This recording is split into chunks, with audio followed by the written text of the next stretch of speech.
about to go at they domes. Don't be scared, put that fear in check. We got to right these wrongs. Reconciliation, put on for my nation. Two sticks back together. Got these heathen hating. I see fear in all they faces. Look like y'all deflated. Jacob have I loved, but Esau have I hated. I say reconciliation, put on for my nation. Two sticks back together. Got these heathen hating. I see fear in all they faces. Look like y'all deflated. Jacob have I loved, but Esau have I hated. Vindicated, big facts not insinuated. God's law, yeah, we demonstrated till Babylon get incinerated. Oh damn, 144 triple O, better know we ain't playing, but we the controller. Slaying the legion of demons, believe it, you see in the army of God and the soldiers. Steamroll over doctrines, John 3:6, stop it. You know the world is us. Two sticks, that's us. Gravity and that's us. No more room for a plus one touch us all. No walking the park till I'm walking dogs. Till it's raining bombs like it's raining frogs. When it pour out rags to top it off. Yeah, flipping the scriptures, the wisdom of God. Riches I added up, pure and no additives. Hate the oppression, my people ain't mad enough. Man, I done had enough. Look how they channel us. I want to channel the spirit of Christ. I see the vision, the kingdom in sight. Bright, the son of the father of lights. We the princes of the power. Come take a new shower. Daughter of Babylon dirty. Cleaning, they need some detergent. This ain't a 30 for 30. This is emergent. We got to purge it. Factory, be the reset. Only come for be the precept. Water rise and get your feet wet. Let's go. You better wake your ass up. We been down too long. We about to take our kingdom back. Time to reclaim the throne. I need a brother that's down to ride, cause we about to go at they domes. Don't be scared, put that fear in check. We got to right these wrongs. Reconciliation, put on for my nation. Two sticks back together. Got these heathen hating. I see fear in all they faces. Look like y'all deflated. Jacob have I loved, but Esau have I hated. I say reconciliation, put on for my nation. Two sticks back together. Got these heathen hating. I see fear in all they faces. Look like y'all deflated. Jacob have I loved, but Esau have I hated.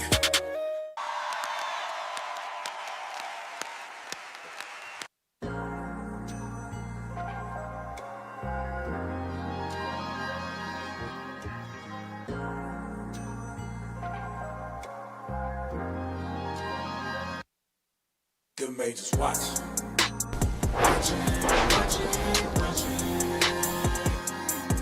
The majors watch.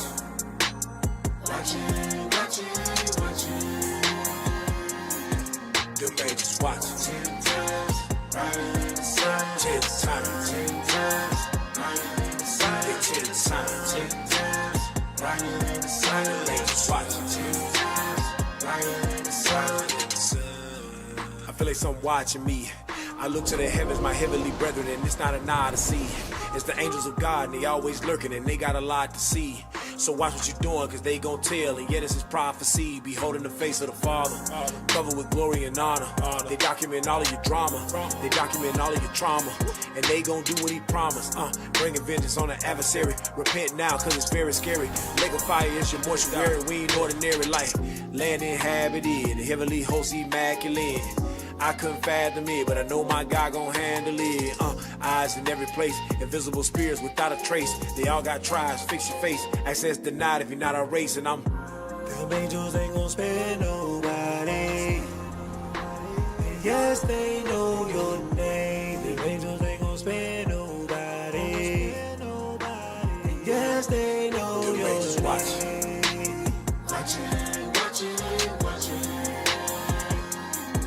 Them majors watch. Watching. Them majors watch.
Shalom, brothers and sisters. Shalom, Most High in Christ bless. Welcome back to another segment of Level Up, or another segment of Man Up Monday. Another segment of Man Up Monday.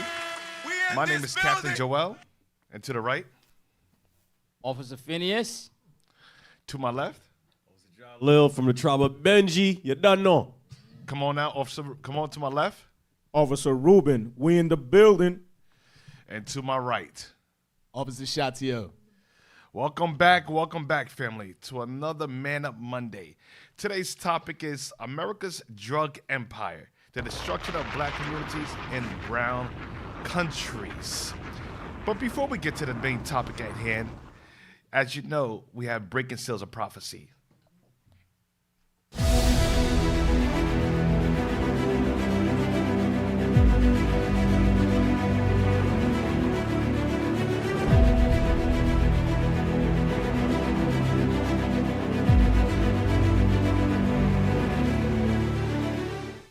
Matthew 26. Matthew chapter 26, verse 41. Watch and pray that ye enter not into temptation. Christ told us to watch and pray in these last days. Watch what? Watch the geopolitical events. Look at the prophecies, align them up with God's chronological order to see where are we in God's timeline. What's happening on the news? We can't just scroll, look at TikTok, Instagram shorts, YouTube shorts, and consume our time with things that are not going to be beneficial. But Christ told us what to do in the last days. Read that again. Watch and pray. Watch and pray. Watch the prophecies, look at it, and align it with today's current events. Come on. That ye enter not into temptation. That we don't enter into these temptations. We fall with everything that's going on with the world. We get afraid, we intervene, or we get involved with some of the different political events and entanglements. Go on. The spirit indeed is That's willing. all I want.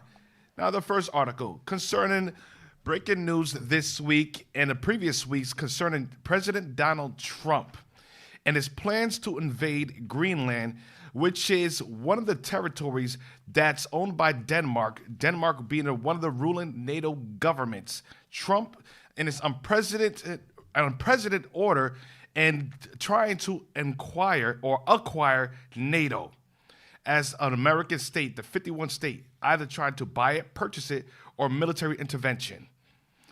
Can we play the first video?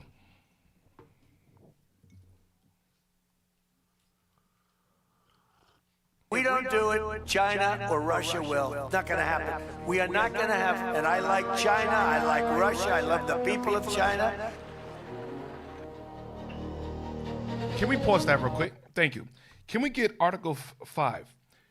One of Trump's reason, and Americans' government reason for acquiring NATO as the 51st state of Americans' government is because of national security reasons. That's what America's saying. Now, under China, as well as Russia, the only reason why Russia started the war with Ukraine because parts of Ukraine used to be a part of Russia prior to the Cold War, before them splitting up, and like Crimea was a part of Russia. Russia doesn't want Ukraine, but for security reasons, NATO was trying to place some of their missiles or weapon defense systems on the Ukrainian border in order to attack Russia. So Russia says, no, we're not having that. China and Russia, it has nothing to do with Greenland. Greenland, once again, is a sovereign government. It has nothing to do with the United States or national securities. Under the Article 5, it prohibits for any unauthorized or foreign nation to acquire that land by purchase or military intervention. Let's get Article 5. Collective defense in Article 5. Collective defense is NATO's most fundamental principle. Article 5 of the North Atlantic Treaty states that an armed attack against one NATO member shall be considered an attack against them all. Since 1949, this unwavering pledge has bound together a group of like-minded countries from Europe and North America, which have committed themselves to protecting each other in a spirit of solidarity. All right, we can go back to the video. Now, under Article 5, is I'll say it's an article that was put together by NATO upon its establishment to protect any of the NATO countries and their allies. China, if you've been following some of the various events, China has no political disagreement or any contention concerning NATO. It's mainly with America and NATO and Russia with NATO because of Russia or Ukraine, I would say NATO trying to place under the order of America some of their military or missile defense systems on Russia's borders in order to get closer to Russia to attack them. So that's the only reason why Russia is looking to attack. Now, China is waging war with Taiwan. Anything concerning China, it has to do with Taiwan and them acquiring Taiwan because Taiwan used to be a Chinese territory. They're one of the same people, but like Ukraine and Russia, America is using Taiwan to place some of the military defense systems and missiles in Taiwan, and Taiwan being a democratic government of America, being utilized to attack China, position himself closer to China in order to attack them for future reasons. Now, let's go back to the video. No. If we don't do it, China or Russia will. It's not going to happen. We are not going to have, and I like China, I like Russia, I love the people of China. Kilometers apart to patrol an area this big with surveillance uncertain. US President Donald Trump has triggered global shockwaves by openly threatening to seize Greenland, brushing aside Denmark's sovereignty and warning the US will act whether they like it or not. Speaking at the White House, Trump framed the Arctic island as a national security priority, linking it directly to Russia and China.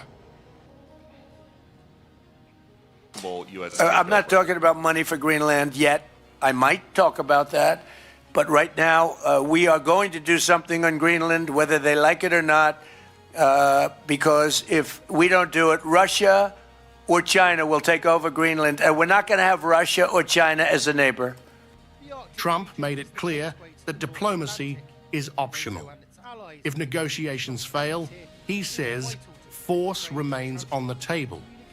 His language marks one of the most explicit threats by a sitting US president against a NATO ally in modern history.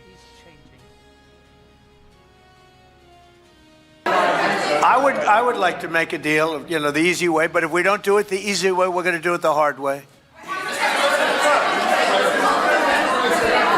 And by the way, I'm a fan of Denmark too, I have to tell you, and they've been very nice to me. I'm a big fan, but the fact that they had a boat land there 500 years ago doesn't mean that they own the land. I'm sure we had lots of boats go there also. But we need that because if you take a look outside of Greenland right now, there are Russian destroyers, there are Chinese destroyers and bigger, there are Russian submarines all over the place. We're not going to have Russia or China occupy Greenland.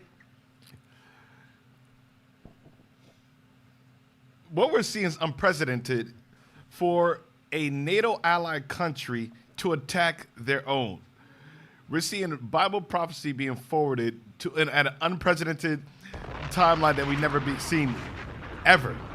The funny thing is, Trump was saying that Greenland pretty much security defense is two dogs in a sled. That Greenland can't properly defend themselves. Therefore, America has to acquire Greenland for national security reasons, which we all know is a lie.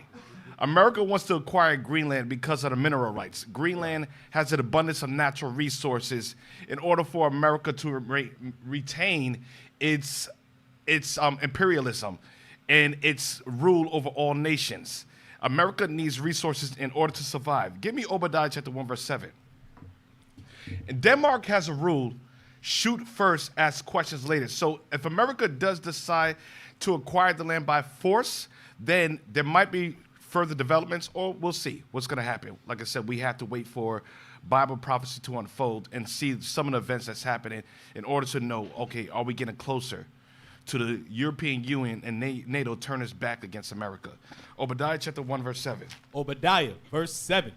All the men of thy confederacy. All the men of America's confederacy is going to NATO and the European Unions, their allies. Come on. Have brought thee even to the border. Eventually in the future, NATO, the European Union, is going to bring America to the borders. The borders is making reference to the war that's going to happen in Israel. World War III, or what the Bible calls Armageddon. Come on. The men that were at peace with The thee. men that what? Were at peace. Greenland, Denmark, and all the NATO allies were at peace.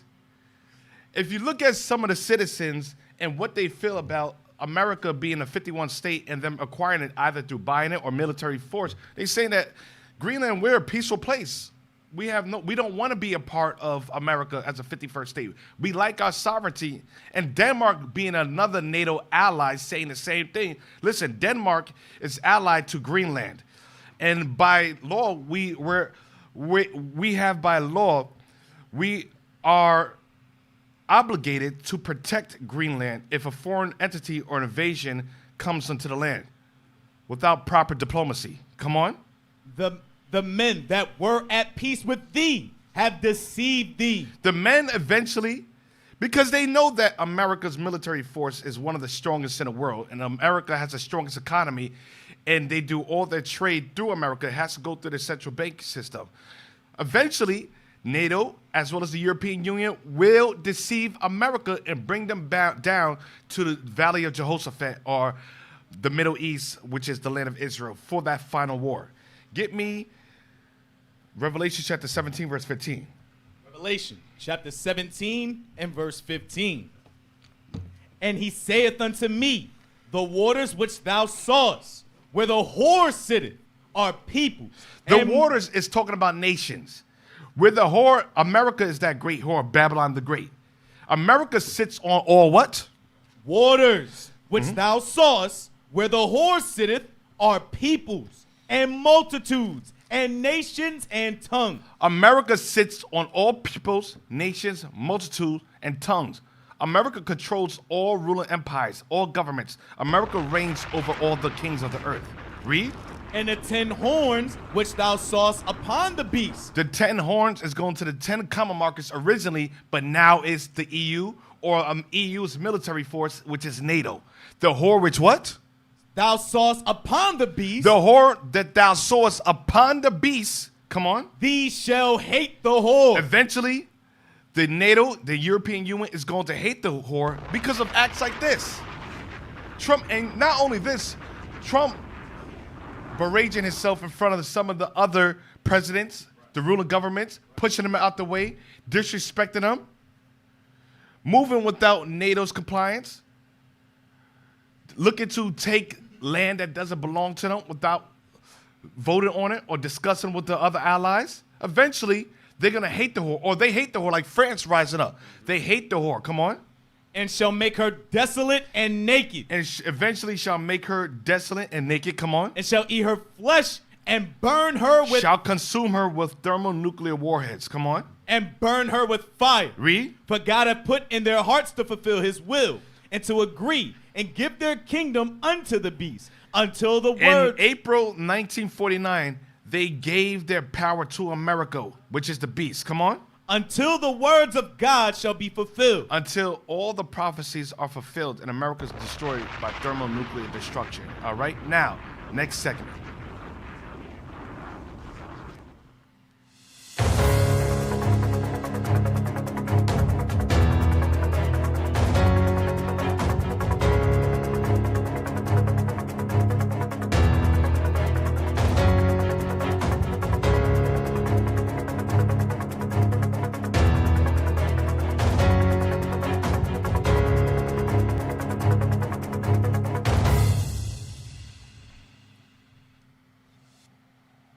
Shalom, shalom. Welcome to another episode of Diaspora News Live. So today we're going to touch on Tanzania. What's happening to our brothers and sisters in Tanzania, by Kenya, in Africa? IT, play the first video, please.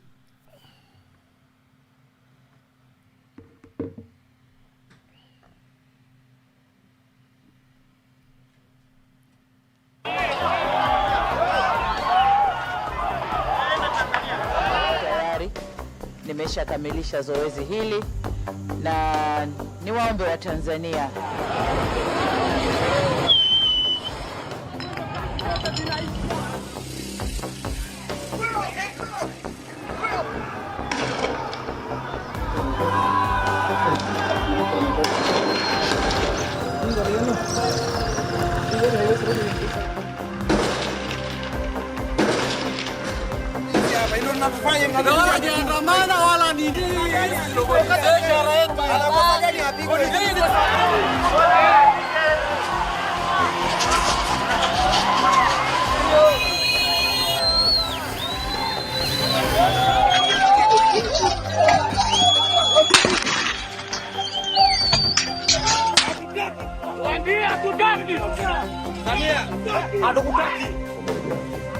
pamoja na hotuba yako pia utatoa taarifa juu ya utaratibu.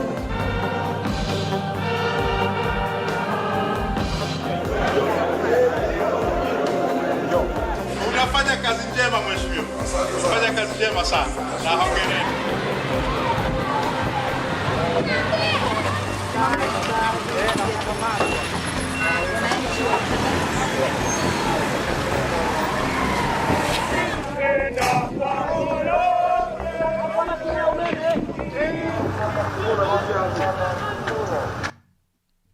Thank you. So what's going on in Tanzania right before the New Year's from 2025 to 2026, the current president, Hassan, she became president in 2021 because the older president died. So she took over. Now they had to re-elect a new president, and what did she do? She rigged the election. She rigged it so much that 98% of the vote went to her, and when her opposition would attempt to say, what's going on? I need a fair trial, she locked them up or they didn't get a voice. All this because of a political vote who wants power. Give me Psalms 106, verse 35 and 36. Psalm chapter 106 and verse 35. But were mingled among the heathen and learned their works. Right, so our people, we trust in this political system. We trust in Esau's laws to save us. Where did they learn this from? In the 1800s, Tanzania was a colonial, they were owned by the Germans. In the 1900s, the British took over. In order to get into power in this country, in America, what do you have to do? You have to be voted in, whether you're a Democrat or you're a Republican. And this is the same example of corruption that you see, civil unrest. It got so bad that food from Kenya into the country can't even go in. The internet was shut down. Reports have said maybe over 700 people have lost their lives due to this civil unrest. Read on. Verse 36, and they served their idols. And they served their idols. They served America's political system. You got to ask yourself, where did they learn to vote? That's a third world country.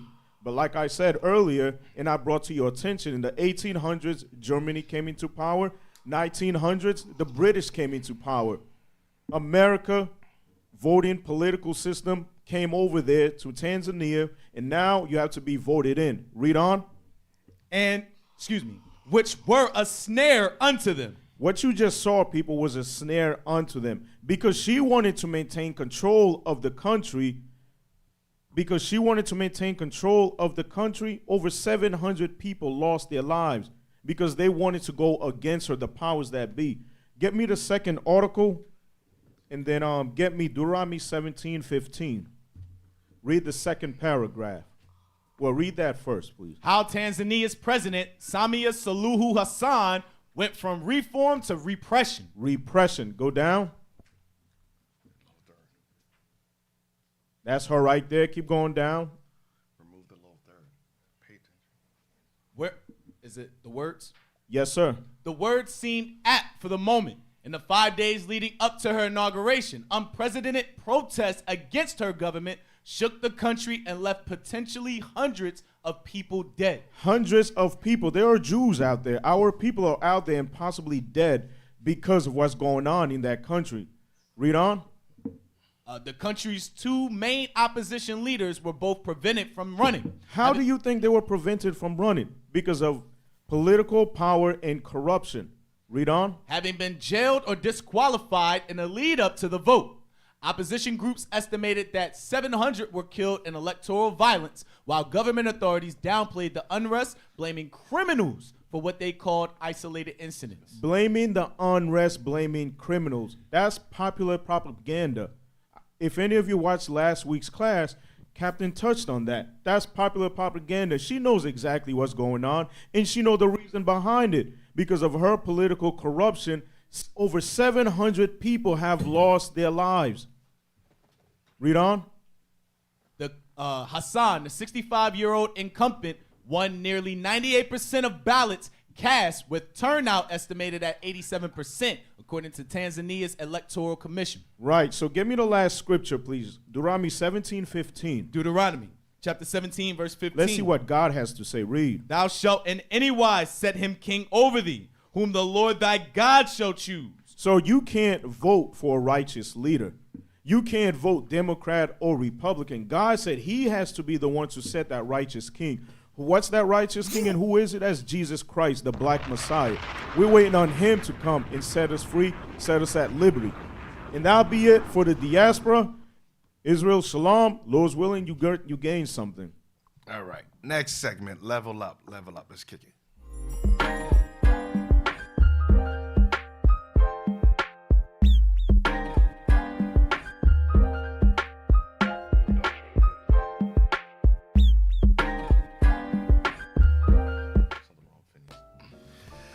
All right. Today's level up segment. Once again, brothers and sisters, if you have any questions regarding self-development, marriage, dealing with family, or any questions regarding building yourself up and growing within this truth, you can send it to IUIC.NewJersey@IsraelUnite.org, or you can send your question in the comment section. Once again, you have any questions concerning self-development, leveling up, marriage, dealing with children, personal development, or any questions concerning growth, you can email us at IUIC.NewJersey@IsraelUnite.org, or you can send your question to the comment section and we'll address it next week. Now, we got a question this week, right? Sure. We had a question this week that we're going to deal with. What do we have? When is the right time for a single brother to prove a sister? That's a good question. It is. That's a real good question. When is the right time for a single brother to prove a sister? Who wants to take a chop at that? Who wants to get it? You want to take a shot? Yeah, sir. Shah, give me, I think it's 1 Corinthians chapter 3. That's my perspective on that. Where it says, having in a readiness to avenge all disobedience. I want that scripture. 10. 2 Corinthians 10. 1 Corinthians chapter 10. 2 Corinthians chapter 10 and verse 6. And having in I want the verse before that. Verse 5. Casting down imaginations and every high thing that exalted itself against the knowledge of God, and bringing into captivity every thought. Read from verse 4. Verse 4. Mm-hmm. For the weapons of our warfare are not carnal. So being in the truth, we understand we're at war. What kind of war are we at? Spiritual war. So in our coming into the truth, we first have to learn how to fight a good fight within ourselves. Fight the battles, our personal battles, overcome our issues within first. We have to have a good standing with our own fight within first. Read. But mighty through God to the pulling down of strongholds, casting down imaginations, and every high thing that exalted itself against the knowledge of God. So imaginations and thoughts is going into what occurs in your mind. When you read Mark chapter 7 and 21, Christ told us, for evils come from within. All these evil things that we deal with that plague us as a people, it starts in the mind. And in order to get to the stage of proving first, you first need to be able to identify your own problems and be able to solve them first. Because you getting into the proving process, you're talking to a sister and your objective is to eventually marry that sister. And in order to marry that sister, you got to understand that she comes with problems too. And if you have not been trained on dealing with your own problems, you can't begin to start to deal with her problems. Come on. and bringing into captivity every thought to the obedience of Christ. So you and your mind have to be in subject to Christ. You got to have a good record of keeping the commandments, a good consistency of keeping the commandments, fighting the evil spirits that are within you. Read. Verse 6, and having in a readiness to revenge all disobedience when your obedience is fulfilled. Now when you fulfill your righteousness and you learn how to fast, examine yourself, overcome the spirits that you're dealing with. Now through that proven process, you're going to be able to help that sister, guide her along the same way and prep her for marriage. Because proven process is not about talking about roses and tulips and all this nonsense. It's about prepping the mind for marriage. It's about creating the right platform for marriage. So I think that's the best outlook to have before stepping into the process of proving. Yeah. Hey, let me get 2 Corinthians chapter 13, verse 5. 2 Corinthians chapter 13 and verse 5. Examine yourselves, whether ye be in the faith.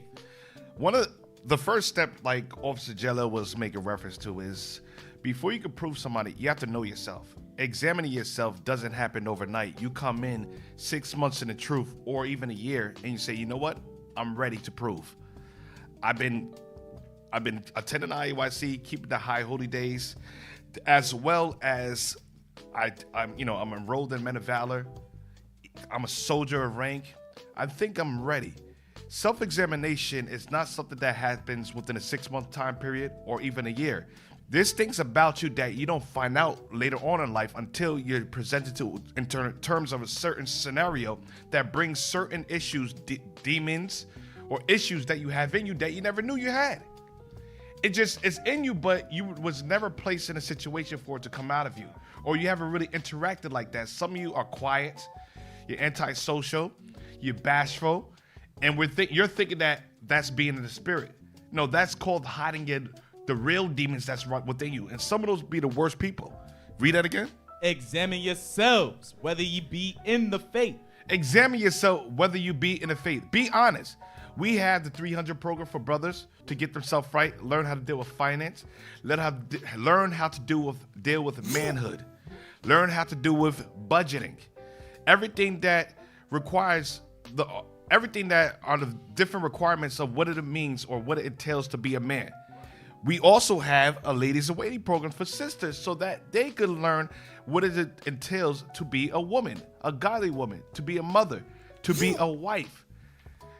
Marriage is not as simple as people think. You're taking two people with traumatic experience, with traumatic history, with some people grew up without a father. Some people grew up without a mother. Some people were in the system. Imagine bringing people with that type of history into a relationship and putting them together. That's a recipe of self-destruction. He ain't lying. Sisters come in, they have lesbianistic attributes. They were involved in a lifestyle. Some brothers come in, they were involved in homosexual lifestyle as well. Brothers were pimps.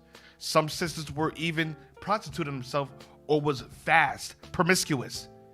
If you take a sister that was promiscuous or a brother that was a pimp or had a lot of sexual partners and you bring them together, you think those urges and them temptations just go away overnight? No, they have to purge those spirits out of them. They have to purge that thought process out of them. They have to get rid of that sin, get some type of temperance, self-control, and discipline before they can marry, because those sins and those urges and thoughts are going to rise up eventually in the marriage and they're going to step out. Is that it on that? Prove your own selves. Know ye not your own selves? Come on. How that Jesus Christ is in you, except ye be reprobates? Officer Ruby, you had something you want to bring out? Yes, sir. Come on. Give me that. Give me Hebrews 13:17. Because what the officer and what Captain said is very true. You got to examine yourself. Do you have your finances right? Is your spirit right with the Lord first and foremost? The sister too. Read that. Hebrews chapter 13 and verse 17. Obey them that have the rule over you. So that obeying goes into taking counsel. Some of you come before the leadership, I'm ready to prove, I'm ready. And the leadership say, no, you're not ready yet. Because why? There are men that are set over you that's gonna go and bring a report to the leadership. Yo, I think he's ready, or I don't think he's ready yet, but this is what I see in him. Don't rush the process. Read on. And submit yourselves, for they watch for your souls. The leadership, the deacons, the captains, the bishops, we watch for your souls. These are spiritual men set up by the Lord. That's why it's very, very important. The first thing you do, always take counsel. If they set somebody over you, take counsel concerning it. Read on. As they that must give account, that they may do it with joy and not with grief. Right, we want to bring your name up to leadership and say, this brother, he's a diligent brother. He's a good brother.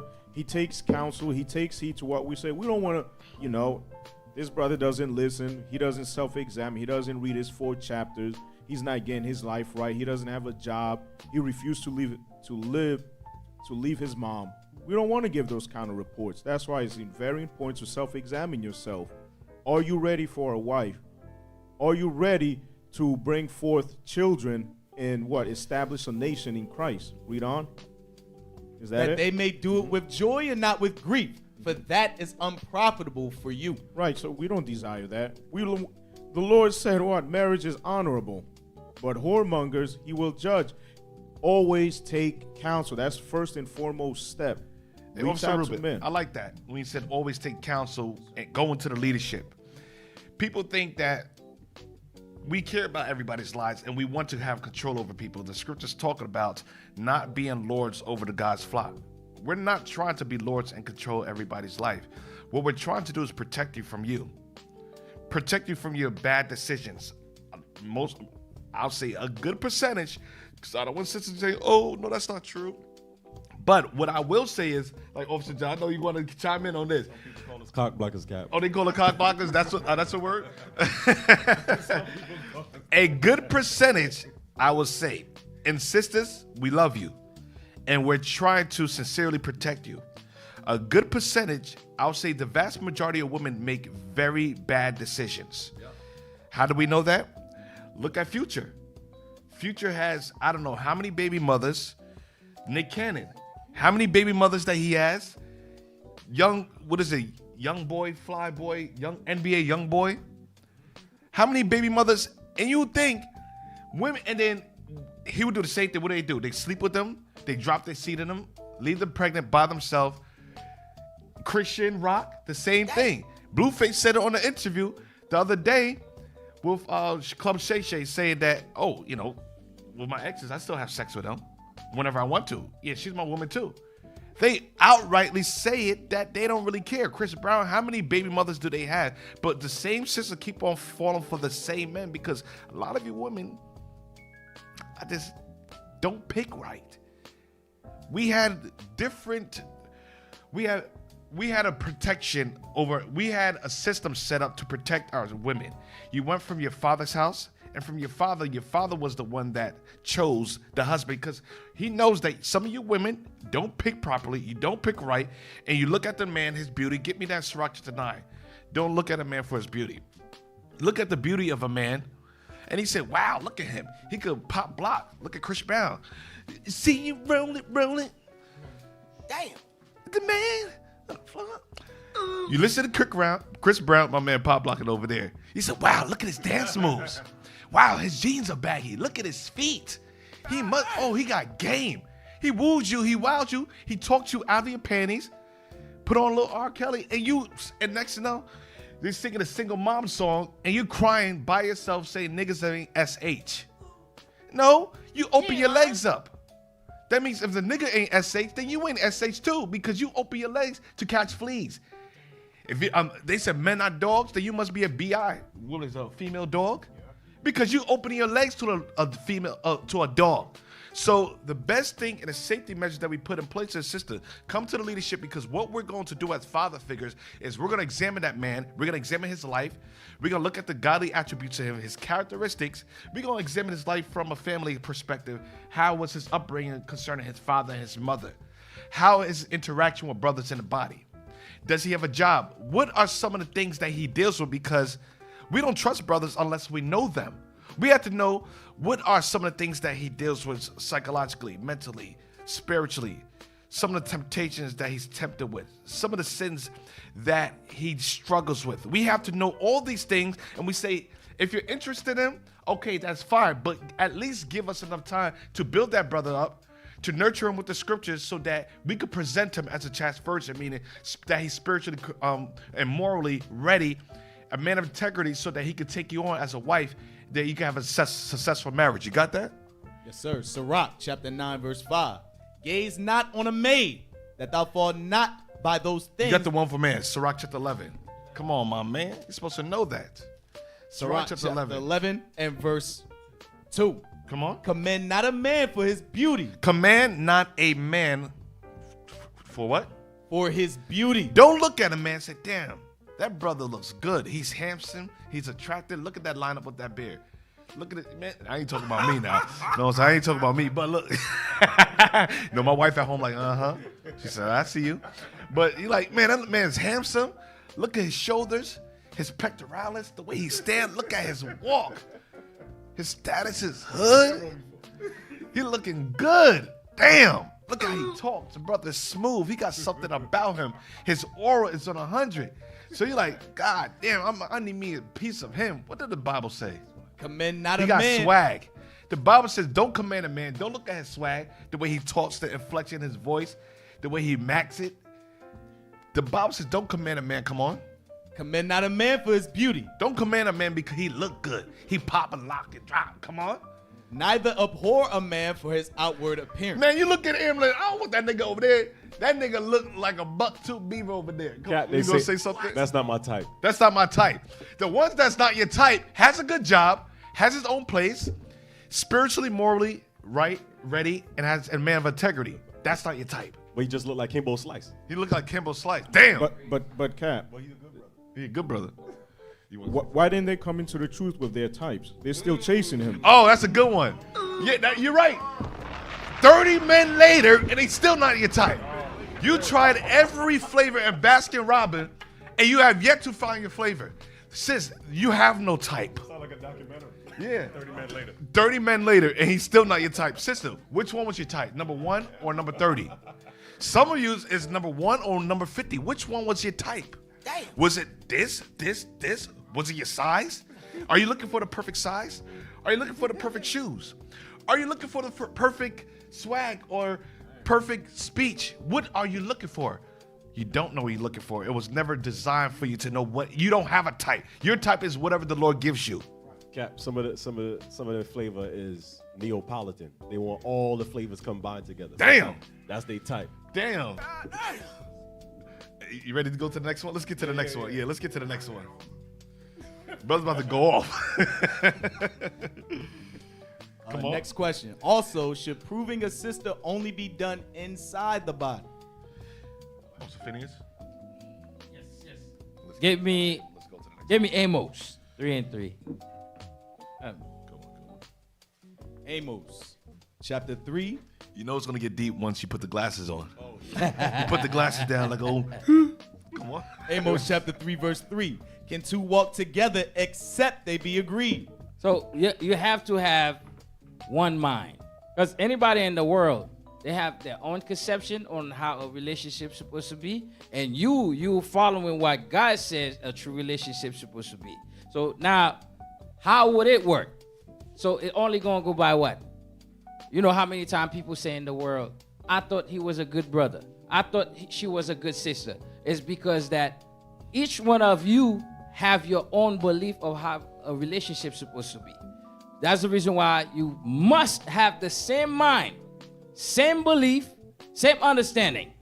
That way, now all of you go and follow the same blueprint that you believe in, which is the Bible. If you're in the truth, you cannot. As a matter of fact, give me 1 Corinthians 7, the last verse. The last verse, right? And then we're going to move on to the next topic. Yes, sir. 739? Yeah, 739. Yes. 1 Corinthians chapter 7 and verse 39. Right. I like this one. So, verse 40, excuse me. But 39. Verse 39, yes, sir. The wife is bound by the law as long as her husband liveth. Uh-huh. But if her husband be dead, she is at liberty to be married to whom she will. So now, at liberty to marry to whom she will. We already know the process to marriage. There's proving. So the topic is proving.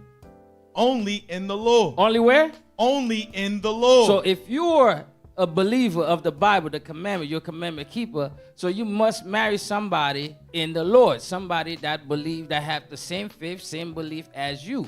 So that was my take on that. All right, next video. All praises. Y'all all right. Next video. Tyrese. No, next video. Stop. Oh, stop. Next I want video. a wife. All right. Thank you. Play.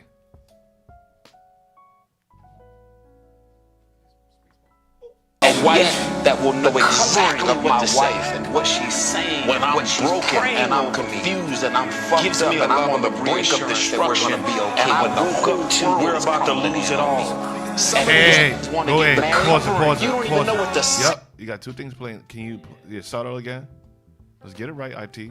It's okay. We're going to be patient with you today. Woosa. All right, play.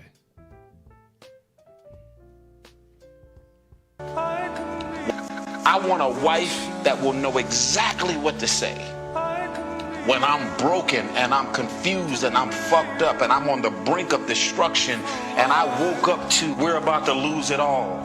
And yet the covering of my wife and what she's saying and what she's praying over me gives me a level of reassurance that we're going to be okay when the whole world is crumbling in on me. Some of these want to get married. You don't even know what to say when I'm fucked up. So you just hear. This dress ain't gonna make me feel better. Your cleavage ain't gonna get me through this shit that I'm dealing with right now. I can't wait to get married. Do you even? Hey, that's some heavy stuff right there. That's some heavy. Hey, Tyrese say some off stuff from time to time, biblically, like I said, that things that we just don't agree with. But for what the thing he said right here, he was on point with that. Shah, you want to?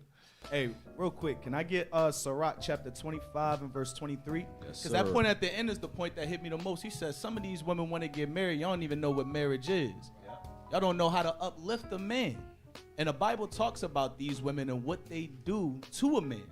Watch this. Sirach chapter 25 and verse 23 real quick. Sirach chapter 25 and verse 23. A wicked woman abateth the courage. A wicked woman to destroy a man's courage. When a man is down, when a man is on his last limb, and the one thing that he needs is that wife to just be like, you know what, my Lord, I'm here. You know what, we gonna get through it. We gonna get through this. What you need me to do? A righteous man need a righteous woman, a revolutionary woman that's gonna hold him down and have his back. But a wicked woman, what does she do? Abated the courage. She breaks that man's courage. She break that man's spirit. Like Tyrese was saying, I'm effed up. The only thing she worried about is how she look. The only thing she worried about is what she wants to do. Read on. Maketh an heavy countenance. And makes a heavy countenance. Now that brother walking around with a frown all the time.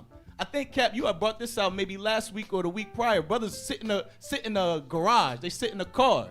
They sit in the driveway. They just wait. They afraid to go home because they got to deal with the dragon at the house. Mm-hmm. Read on. And a wounded heart. And it wounds the mind. Now that brother don't know where to turn. Now he got it. Now instead of having that comfort in the house, he got to figure it all out on his own. He don't got nobody on his side.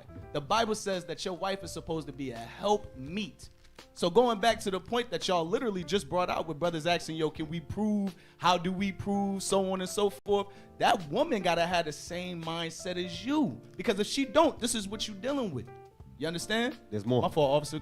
There's more. Yes, sir. Yes, sir. A woman that will not comfort her husband in distress. What? Read that part again, my fault, officer. A woman that will not comfort her husband in distress. When that woman don't comfort her husband when he in distress, when he got all these things going on, when the bills is piling up on him, when his job is giving him all these problems, when the world done kicked him down all day, the woman that don't do those things, that don't comfort him, go ahead. Make it weak hands Uh-huh. and feeble knees. And that's an emotional man. That's a destroyed brother. He's useless in a fight now because he don't got nobody there. He don't got that help me that's supposed to be there to help him up. Go ahead, officer. My brother was passionate about that topic. Damn, you could have slowed him down for that one. Hey, get me a tower against death. Come on now, wife. Make sure you comfort that brother at home now. You know what I'm saying? My brother real passionate over there. Give me Sirach chapter 26. Hey, that was good advice right there. Good advice. Sirach chapter 26, tower against death is verse 22. Sirach chapter 26 and verse 22. And harlot shall be accounted as spittle. But Listen, Tyree said it. After a while, man, boobs, booty, chest, the figure, all that. A man likes that. Yes, we talked about that last week. Yes, a man desires nothing but a beautiful woman. But after a while, it becomes like, okay, we get it. We're over that part. That could catch your eyes for only a time period. Yes, men want to see that often, but it's not self-sustainable. What's self-sustainable is those hardships, hard times. When Satan is coming down and raining fire on a man, when the whole world is against your man, when the government is against your man, will you stand with him in that day? Will you comfort him? Will you be that tower against death? Your booty, sorry, we got kids in here. Cover your kids' ears. This is Level Up, and this is the dark out, the night shift. It's the night shift, boy. It's still It's light. the night shift. It's still light outside. This is still in the after light. hours. But we still in the light, though. We still in the light, Yes, but this is sir. after hours. When a brother is going through hardships, when the world is against him, when the government is coming down on us, when they're locking us up for our beliefs, when they're slandering our names, when we go out there to work and we're getting beat up by the world, the rain is coming down, the showers, the thunderstorms, the lightnings, the earthquakes, the hurricanes is beating your man down. When Satan is coming after your man and he's pounding and pounding and pounding and pounding and pounding, he don't want to see them cheeks jiggle. He don't want to see these things. He don't want to see that. He don't care about that. All he wants and desire is a comforting word at that time. That's what a man wants. A woman of discretion. A woman that's going to be there for him. He wants that Proverbs 31 woman that has the discretion to say, my man is down. It's my job to breathe life into that man. To tell you the king that I know you and you can face the enemies. There's nobody that stands before you. There's nobody greater than you. There's nobody as wise as you. Now go out there and take over this world and take down this wicked kingdom. That's what we need from you, sisters. We need you to breathe that life in us. We need you to be there right beside us. You think Malcolm X and Martin and all of them, you think they got through those things by themselves? No, their woman would comfort them. Yes, were there problems? Yes, there was, but their woman was there with them. Keep reading. But a married woman is a tower against death. A married woman. A woman with discretion is a tower against death. A person in a tower sits on this tower looking, is Satan coming after my man? The wife is I'm sorry, I know my man. I know when he's going through things. I know when Satan's messing with his mind. I know, my Lord, Satan's messing with you. I know that. Let me give you a massage. Let me take care of you. Let's pray together. Let's go over scriptures. Let's go out. Sit down. Let me take care of you. Let me breathe comfort in you so you can get back down because I know you're stronger than Satan. You're stronger than the wicked one, my Lord. Come on. Is a tower against death. She's a tower against death because this world is a world full of death, and this world is looking to consume us and knock us down so that the leaders don't get back up. Come on. To her husband. To her husband. Is that it? That's it on that verse. Yes, sir. All right. Anything else you brothers want to bring out on that topic? Yes, sir. Oh, go ahead. Mm-hmm. That same chapter, jump to verse 13. Sir, verse 13. Yes, the grace of a wife. The grace of a wife delighteth her husband, and her discretion will fatten his bones. You hear that? Her discretion. When things get rough, she knows when to talk. She knows how to talk. She knows when to say it and what not to say at a certain time. So when men come from work, I'm going to sit back. Don't worry about it. Speak in the mic. Let them know. So she understands. She doesn't stress him about the bill. She doesn't stress him about a hard time. What she does, she brings life into him. She breathes life. She speaks the words of righteousness.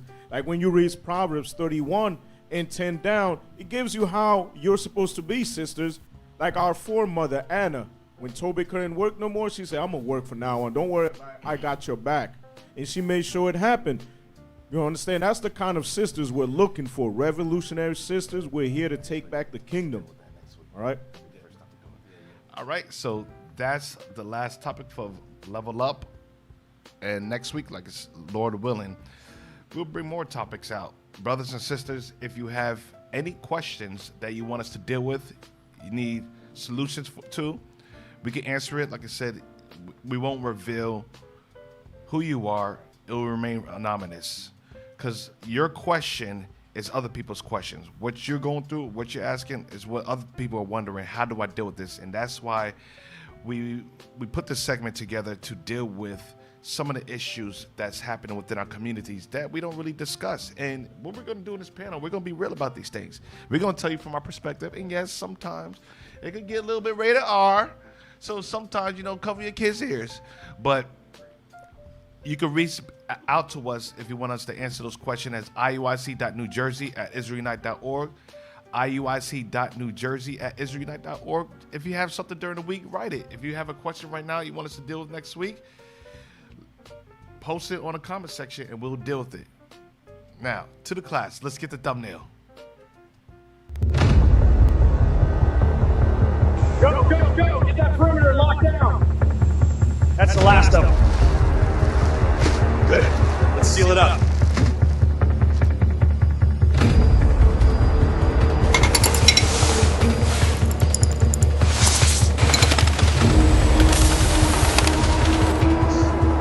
Trust me, study proves it works.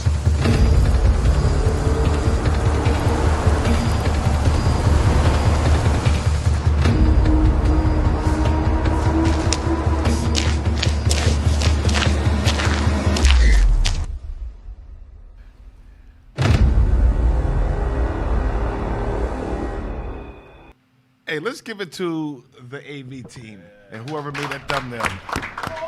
All praises. Listen. We give it up to the brothers behind, like I said, the desks on the AV team that puts in the work, and we understand that it's difficult to operate in time or perfectly during class. It's not an easy thing. But that thumbnail was fire. We thank you guys for your time and your efforts. It was excellent. All praises to the Father. Today's topic, once again, is America's drug empire, the destruction of black communities and brown countries.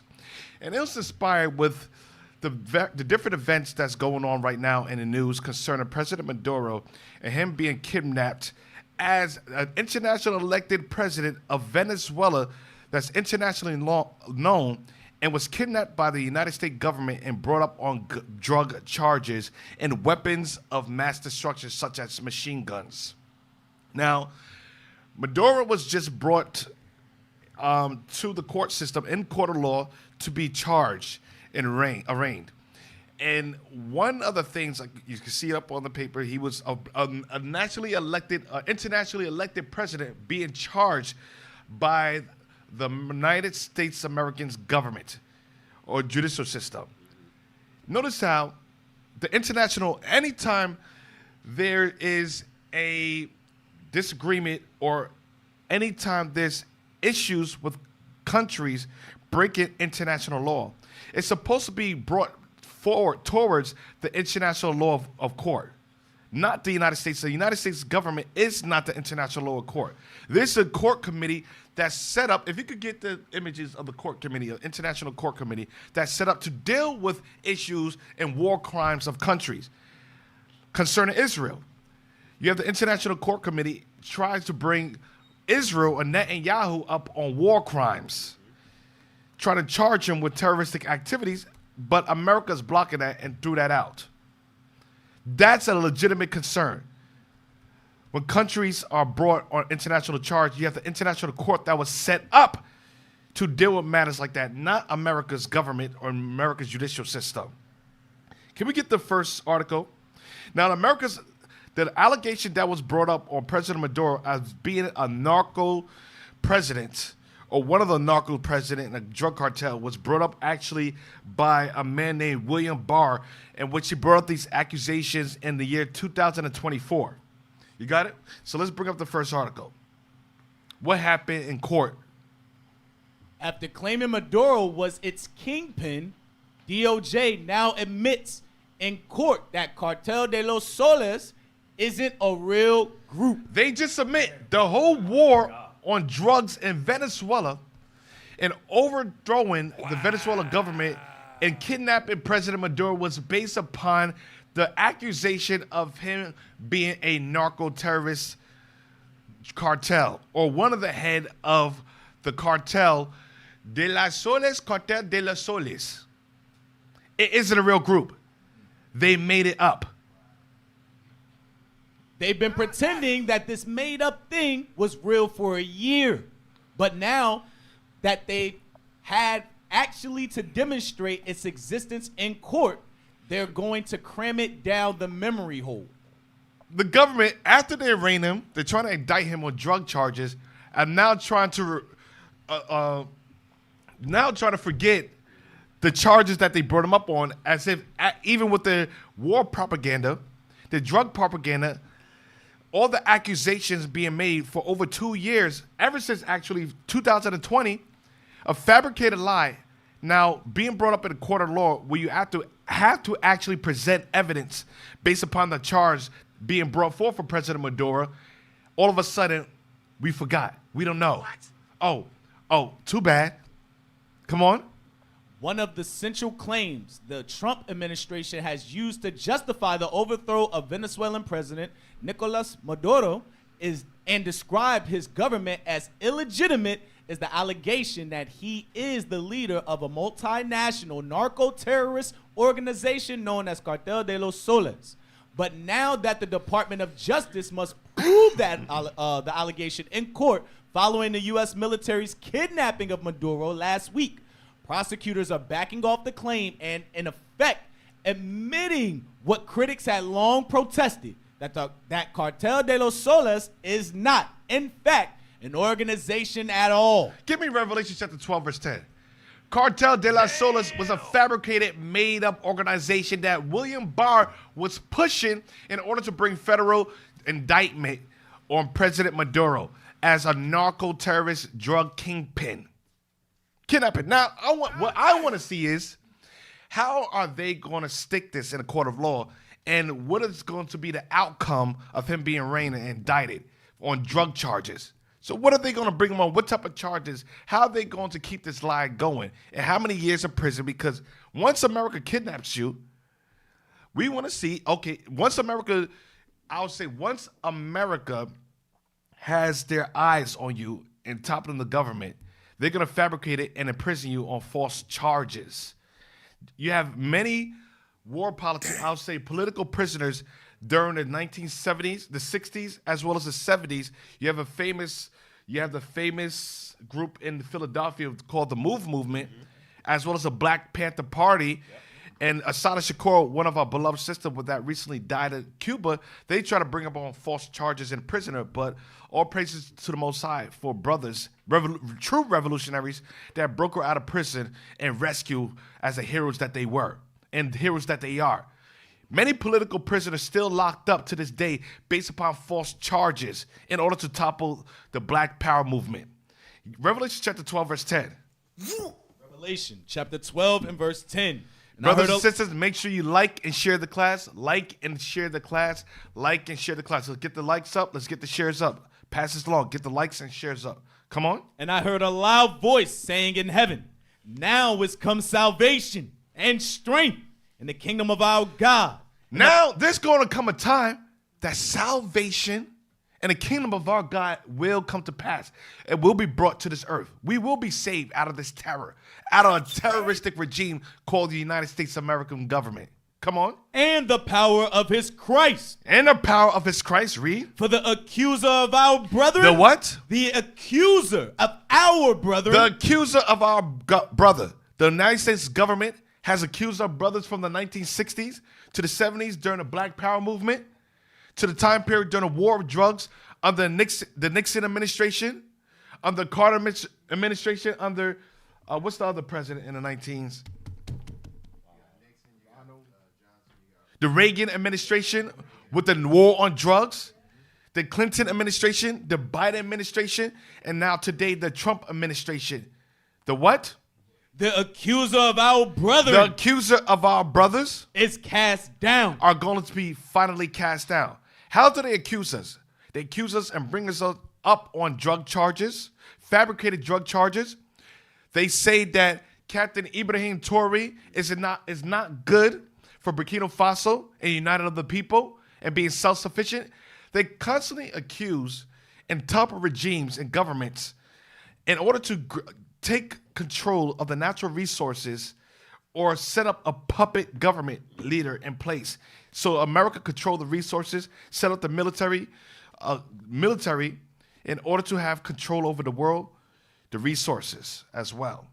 Go to Deuteronomy chapter 19, verse 14. Deuteronomy chapter 19 and verse 14. Thou shalt not remove thy neighbor's landmark. The Bible says America calls himself a God-fearing nation, a Christian-fearing nation. Trump said, let's bring back Christianity within the school system. Trump even made his own Bible, the American Bible. And the Republican Party prides themselves on good Christian values. Read it again. Thou shalt not remove thy neighbor's landmark. The Bible says thou shalt not. It's a law. You should not remove thy neighbor's landmark. Let's get that? Bible Hub. What does it mean not to remove thy neighbor's landmark? America proclaiming Christian-like values in one of the systems out of the three forms of government, the judicial system, is based upon the laws of Judah. If you're going to claim the laws of Judah, you have to claim every jot and every tittle of the laws established from the Genesis to Deuteronomy and all throughout the prophets. You got to uphold those values, biblical principles. If you're gonna bring anybody or accuse anybody, accusations on narco-terrorism, you have to apply the laws in its full entirety. Read that. Eliot's commentary for English readers. Do I want Eliot or Benson's? Go to Benson's. Yep, Benson's commentary. Benson's commentary. Deuteronomy chapter 19, verse 14. Thou shalt not remove thy neighbor's landmark, having provided for the preservation of the lives of innocent persons against such as might be disposed to take them away. That law was put up in place in order to preserve the lives of innocent persons in which somebody brings a false accusation on, that somebody might dispose and take them away. Read. Or kidnap them. Come on. He proceeds to give a charge for securing every man's right and property in other matters, and especially forbids all encroachments upon boundaries of lands and estates. It forbids anybody from taking the boundaries of lands and their estates, their possessions. That's why that law was put in place. Come on. Josephus considers this as a prohibition, not only against removing any landmark of an Israelite, but also any that might distinguish their territories from those of any of the neighboring nations with whom they might be at peace. Meaning you might be at peace with a neighboring nation. That law was put in place so that you don't invade a neighboring nation that was at peace with you. And President Maduro said, listen, we don't have a problem with America. We don't want any issues. But we're not gonna allow a regime or a government to bring false accusations or charges that are not founded based upon fact. That can't be proven, nor are we going to give up the resources of the land that belongs to the citizens of that country. Come on. The breaking in upon these bounds being generally the occasion of wars and insurrections. Wars and what? And insurrections. Wars that America raged on Venezuela and insurrections trying to overthrow the government. Come on. Which arise from the covetousness of men. That what? Arise from the covetousness of men. Donald Trump is a covetous man. This Bible is a covetous law proof for anybody that tries to remove a man's property all their resources as well as their estate from a covetous man like America. I will say it again. From a covetous man like America. Give me Micah chapter 2, verse 1. Micah chapter 2, verse 1. Come on. Woe to them that devise iniquity. Woe to America. America is the them that devise iniquity. Come on. And work evil upon their beds. They work evil upon their beds. They have a think tank put in place. How can we bring up trumped up charges in order to indict them on federal charges saying that they're narco-terrorists in order to invade their lands, remove their landmark, take their possessions, and as well as their estate and resources? Come on. When the morning is light, they practice it. They practice it? Because it is in the power of their hand. They have the military power as well as the economic power. They have the power to put sanctions in order to topple their government as well as their economy. Read. And they covet fields. The Bible says Deuteronomy 19 verse 14 was a covetous law proof for people like Donald Trump and American government that covet fields, that desires fields, that wonder for the natural resources. Come on. And take them by violence. And take it by what? Violence. By taking by violence, by setting the Delta 6, the military force, and overthrowing it and using hypersonic missiles, weapons, or even hypersonic sonic weapons they use to distort the minds of the soldiers. So when America came in, the Venezuelan soldiers was already in the ground coughing up blood coming through their nose and blood coming through their mouth because of some type of sonic technology that America has that they have not revealed to the public. Exactly. Now, Deuteronomy 19 verse 14, that covet fields and take it by violence. Deuteronomy chapter Venezuela wasn't voted on. Venezuela's resources wasn't paid for. Now, if Trump wanted to do business and purchase the oil like a normal nation with China being in one of Venezuela's largest oil producing countries, Russia doing it the correct way, being one of Venezuela's another country, Venezuela, Russia purchased oil from. You could do it by purchasing like any normal person would do. But if you're a covetous person and you're a thief, you steal it. Come on. Deuteronomy chapter 19, verse 14. Thou shalt not remove thy neighbor's landmark. Don't take their land, nor the possessions, their estate, or resources. Come on. Which they of old time have set in thine inheritance, which thou shalt inherit in the land that... And who gave Venezuela, or the people of Venezuela, the land Venezuela? Who gave them the resources, the natural resources, or the mineral rights? The oil, the largest oil reserve. God did. That was Asher's inheritance. God says, and let their foot be dipped in oil. That was given to them when they migrated to the Americas. Come on. Which thou shalt inherit in the land that the Lord thy God giveth thee to possess it. Come on. One witness shall not rise up against a man. One witness shall not rise up against a man. America was that one witness. President Trump was that one witness. William Barr brought false accusation, which was that one witness. You don't see any of the European unions bringing accusation against them. In fact, all the other governments are concerned and worry if America could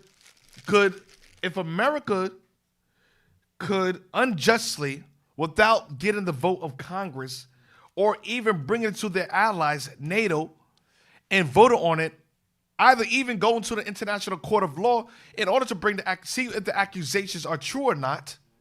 They didn't do that. It's one witness, one accusation, one government, one lie. Come on. One witness shall not rise up against the man for any iniquity. Any sin that you accuse of him, the Bible says one witness shall not rise up against him. Come on. Or for any sin. Or for any sin. Come on. Any sin that he sinned. Now, we're not saying that the government is free from any iniquity or sin, or there's no corruption. All governments have corruption within them. Come on. At the mouth of two witnesses. Two witnesses, meaning you have to have two different regimes. You have to have witnesses and you have to have evidence. Come on. Or at the mouth of three witnesses shall the matter be established. Or the mouth of three countries. Meaning bring it to the court or international court of law, bring it to your European allies, or as well as have some of the various surrounding South American countries that are on the borders see if there's drugs being passed through or if there's any narco activity that's happened in Venezuela. Not one country or regime bringing false accusations on a country without evidence or bringing it to the court of law or international court of law. Come on. If a false witness rise up against any man, the judgment is if a false witness rise up against any man, come on, to testify against him, to testify against Venezuela or any other government, come on, that which is wrong, if it's incorrect in judgment, then both the men between whom the controversy is shall stand before the Lord, before the priests and the judges. Now America will stand before the Lord. That's right. God has reigned America. God already has found America guilty. And to measure the time of America's rulership, and America will do time. The time, 1,000 years of imprisonment. And after 1,000 years of sentence, they say, they say to Judah, you have 3 consecutive years of 100 years that you have to serve in prison. 3 consecutive or 40 years in prison. God says you have double the time that we have to serve. You have 1,000 years that you're going to serve, and after the 1,000 years, the sentence is death, the death penalty. That's God's judgment and God's court of law, that's right, which is the highest court. Come on. Shall stand before the Lord, before the priests and the judges, which shall be in those days. Come on. And the judges shall make diligent inquisition. You're supposed to make diligent inquisition, which they did not. And they admitted that it was a false accusation. It was a lie that was made up. Come on. And behold, if the witness be a false witness. If the witness be false, a liar, come on. And have testified falsely against his brother. And they testified falsely against Venezuela, come on. Then shall ye do unto him as he had thought to have done unto his brother. And we will do unto you as you thought to do unto us. Oh, we will be petty in that day. An eye for an eye. That law, an eye for an eye, will be back in full effect. That's right. Psalm chapter 50, verse 16. Come on. The book of Psalms, chapter 50 and verse 16. But unto the wicked God saith, Esau, the white man, America, the European Union, come on. What hast thou to do to declare my statutes? What do you have to do to declare our statutes, to bring the Bible and to swear upon it for your presidency, to bring our Bible in the court of law and arraign the children of Israel, to bring false accusation against us, to have a judicial system? What do you have to do to declare our Bible, our book, our records? Come on. Or that thou shouldest take my covenant in thy mouth. You took the old covenant as the Jews, and you took the new covenant as the Christians. The Old Testament on you fake Israeli demons, and the new covenant that Christ established with the children of Israel. You took the covenant in your mouth as the Christians. Come on. Seeing thou hatest instruction. You hate instructions. You have the International Court of Law. You bypass. You hate instructions. They said bring Netanyahu to the court of law to be indicted on international charges for the genocides and the killings of him in Palestine. All the evil and the wars that he's waging against other countries within the Middle East, bring him and arrest him. Trump says no. If any country brings him and arraign him for judgment, I'm going to put a censure on. You hate instructions, come on. And castest my words behind you. You cast, thou shalt not kill. Thou shalt not steal. You stole a president. Don't remove another man's landmark. Thou shalt not lie. You broke all the commandments in the Bible. Come on. When thou sawest a thief, then thou consentest with him. You consent with a thief. You yourself are a thief, and Israel is a thief. You consent with the Israeli government and stealing land that doesn't belong to them in 1948, when Israel was made a state, a so-called Jewish state by Khazars. Come on. And, when thou sawest a thief, then thou consentest with him. Come on. And hast been partaker with adulterers. And you've been partakers with adulterers. When you came on this side of the world, you raped the Native American Indians, the Mexicans, the Mayans, the Incas. You took the women and you raped our women. You raped us on the slave ships. You took the women of South America. In Israel, you raped the Palestinian women. You raped the Palestinian men. Come on. Thou givest thy mouth to evil. You give your mouth in speaking evil. Come on. And thy tongue frameth deceit. Your tongue frameth deceit. Liars. Come on. Thou sittest and speakest against thy brother. You speak against thy brother. You bring false accusation against Jacob, the children of Israel. Come on. Thou slanderest thine own mother's son. You slanders thy own mother's son. You lie on us. Come on. These things hast thou done, and I kept silence. These things have you done, and God kept silence. He is waiting and looking and then bringing up charges, just like your government, your FBI agents. What do? You look and see some of the crime that's going by, and you don't attack right away. You bring up enough charges so that the judgment is fair and it's just and true. Read. Thou thoughtest that I was altogether such and You one. thought that you could paint over our images. You thought that would make God white. You thought that you could paint over the Jews. And you think that you can make the Jews white. You thought that you could paint over the prophets. You think you can make the prophets white. You thought that you could whitewash the Bible and think that the Bible pertains to you. You think that you could take Leonardo da Vinci and Michelangelo and paint God as white and his son Jesus Christ to be Caucasians and think that you're the highest court of the law.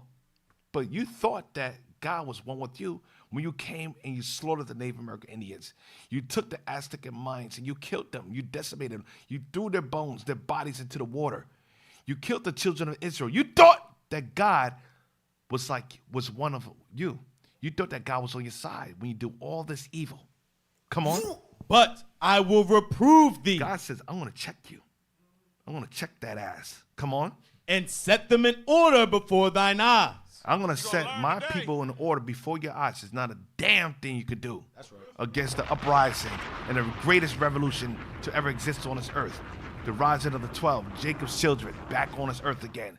God's army. There's nothing you can do about it but watch and be a spectator. That's right.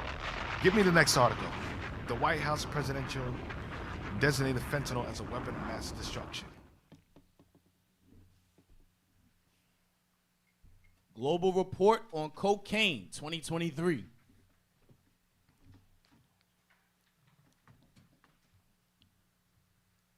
You guys got anything I want to say? You can say something, all right? Let's go down. Keep going. Keep going. Come on.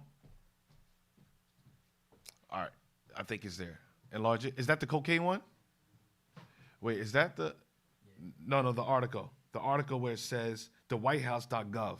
Presidential addictions, designated fentanyl. Is that the one? Yeah, that's not the one I wanted. Yep, let's get the right one. You want to say something while we wait?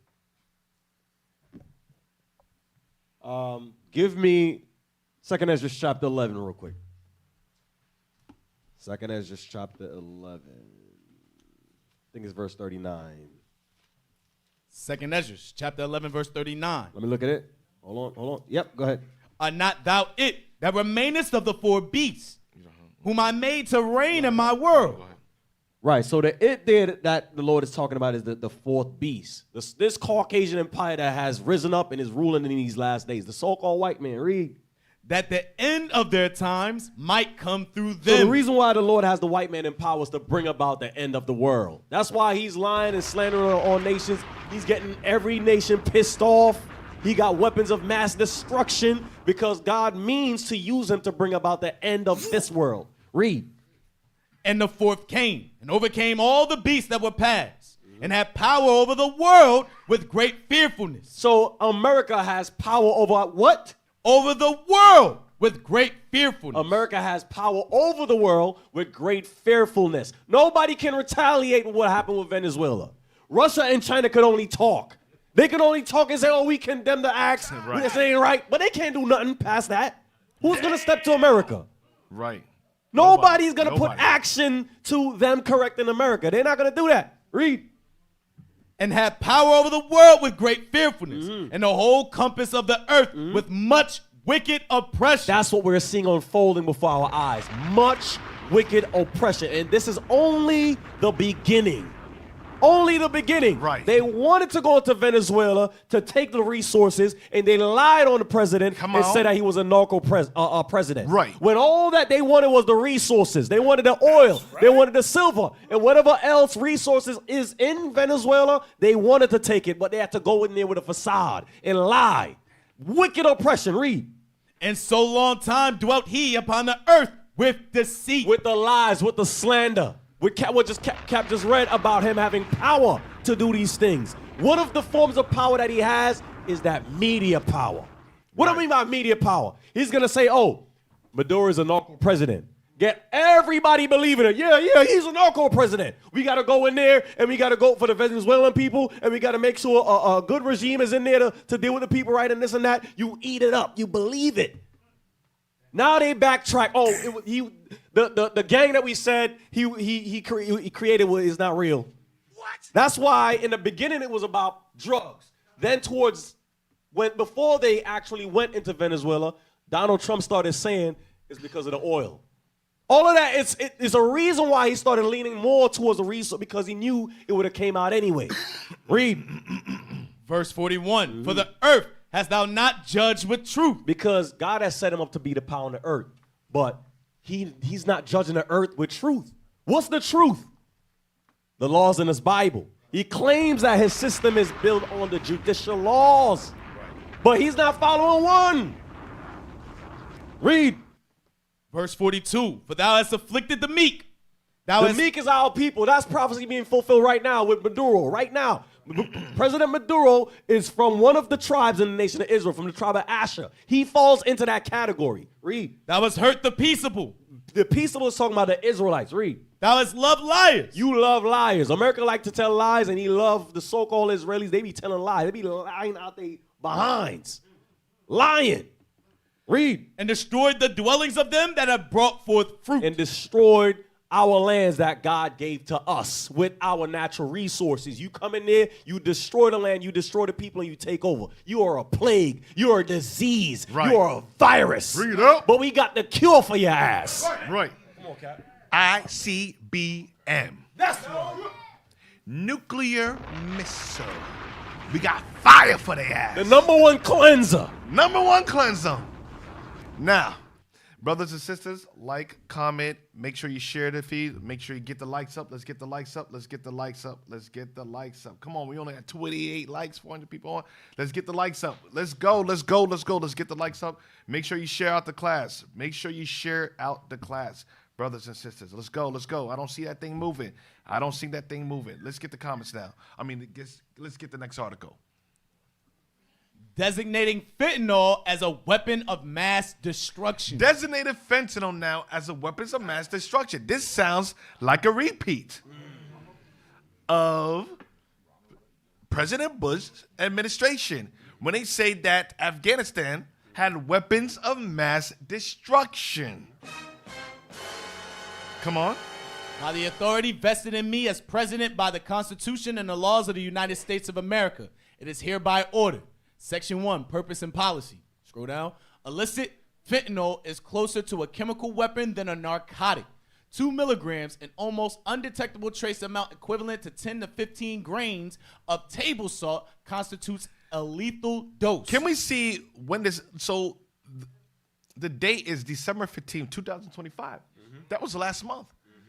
That was exactly a month ago. Now, all of a sudden, now the war on fentanyl, or I'll say the fentanyl epidemic, wasn't just this year or last year. Nope. I think the fentanyl epidemics has been going on for a while. You can see that, 2016? In Kensington and Allegheny in Philadelphia, and the people out there in Kensington, they call it Kensington Beach. All of them are on fentanyl. And fentanyl is a Chinese drug. Chinese brought fentanyl in. Now, all of a sudden now, in order to keep up your fabricated lie of Venezuela being a narco-terrorist government, you have to put executive order of fentanyl being a weapon of mass destruction, a chemical drug, a chemical, rather more so than a drug. Let's go back. Let's read it. Hundreds of thousands of Americans have died from fentanyl overdoses. The manufacturers and distribution of fentanyl, primarily performed by organized criminal networks, threatens our national security and fuels lawlessness. And now it threatens your national security. Now you want to bring federal charges up on President Maduro. It fits your narrative. Come on. And fuels lawlessness in our hemisphere and at our borders. Come on, go ahead, go ahead. Cap. Cook. Cap. Because, yes, this is what the Bible says. He framed mischief by law. I got that next. Yeah, I got that scripture. So you was going to talk about Mexico? Oh, mischief? Oh, no, go ahead. No. Go ahead. All right, read that part again, Shot Boogie. It's, threatens our national security and fuels lawlessness in our hemisphere and at our borders. Stop right there. That's what it is. What borders America? What country borders America? Mexico. You think it's only Venezuela they wanted to go into? Right. They've been trying to go into Mexico. The president say, nah, we ain't with it. The reason why they said they wanted to go in Mexico is to stop the cartels, quote unquote. But they want to go in Mexico too and run that. And they started by changing the name of the Gulf of Mexico to the Gulf of America. Right. They not done with Mexico. So this is framing mischief by law. By declaring fentanyl a weapon of mass destruction, you're justifying yourself to go into the country you claim that's fueling fentanyl into America. You got to go and handle it yourself. That's what you're saying. Hey, that's what that's about. My fault. Hey, officer, just real quick. Trump just made a post on that this past weekend that Mexico is next. After they done kidnapped Maduro out of Venezuela, now they're saying Mexico is the next culprit that they're going to invade so they can stop the war on drugs. That's exactly. crazy. Yep. Quote unquote. Go ahead. Hey, let's okay. Now go back to the article. The production and sale of fentanyl by foreign terrorist organizations and cartels fund these entities' operations, which include assassinations, terrorist acts, and insurgencies around the world, and allow these entities to erode our domestic security and the well-being of our nation. That's all I want. That's all I want. Go to Psalm chapter 94, verse 20 now. Psalm 94, verse 20. Psalm chapter 94, verse 20. Shall the throne of iniquity... America is the throne of iniquity. America's Babylon the Great. America is that whore that ruleth upon many nations and many kingdoms, and sit upon many different tongues and people. Come on. Shall the throne of iniquity... Donald Trump. You know what Donald means? Bring it out. Can you get the definition? Get what Donald means. The throne of iniquity is where the king sits on his throne. The throne of iniquity. The mystery of iniquity. The devil. 666. I'm not saying that he himself is the individual, but he makes up one of a collective group of individuals. Right. Donald means what? The name Donald means world ruler. Come on. Or world mighty. World ruler or world mighty. The throne of iniquity. The king of Babylon is Donald Trump. A king sits on the throne. Read that again. The throne of what? Shall the throne of iniquity. Shall the king of Babylon do what? Have fellowship with thee. Have fellowship with us. Come on. Which frameth mischief. There, a mischief goes into the executive order and making fentanyl a chemical weapon of mass destruction. Frameth mischief what? By a law. By an executive order. They frame mischief by a law. Why do they do that? So that they could cover up the lies and saying that, oh, in order to indict President Maduro as a narco president, we have to put laws in place saying that drugs are legal, even though there's no evidence found in Venezuela of them being a narco state or even being a transit country for drugs to pass through. Now, Even after Donald Trump kidnapped the president of Venezuela, he said, I'm going to take your oil. He never said, I'm going to stop the drugs with cartel. He said, you know what? We're just going to control the oil going forward, and America will be great again. We control this now. His agenda is never to stop the cartels. They already got El Chapo. So who's the head of the cartels now? I never heard of a name. I never seen the name. Who are the heads? Oh, we're going to show you who the heads are. We're going to show you exactly who the head of the Signola cartel, the Medina cartel. We're going to show you who the heads are. Nice. Oh, we see you. You. We see you. Peekaboo. Mystery no more. Now, let's get the next one. Let's get a UN report, the one that you pulled up before, on the global cocaine report that was established by the United Nations. We're going to go to page 14. And we're going to go all the way to page 18. Now, who are the major cocaine players or drug players globally? Let's start at page 14. 14, please. We're going to do an assessment to see, is Venezuela one of the major players when it comes to the drug industry? The presence of foreign criminal... Is that page 14? All right, come on. The presence of foreign criminal groups could incentivize producers in Colombia. Wait, go down a little bit. Let me see. You know, I like some pictures. Go up, go down. Come on. Faster. A little bit faster. I want to see. Yep, okay, go back to 14.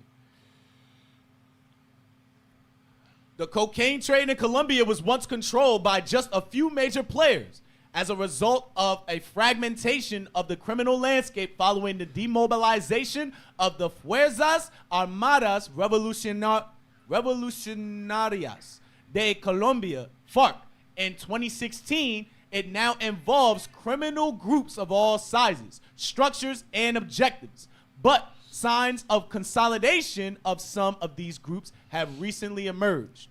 These developments have led to an increasing presence of foreign actors in Colombia. Mexican and Balkan criminal groups have... Colombian, Mexican, and Balkan criminal groups concerning drugs trafficking. Come on. Criminal groups have moved closer to the center of production to gain access to supplies and wholesale quantities of cocaine.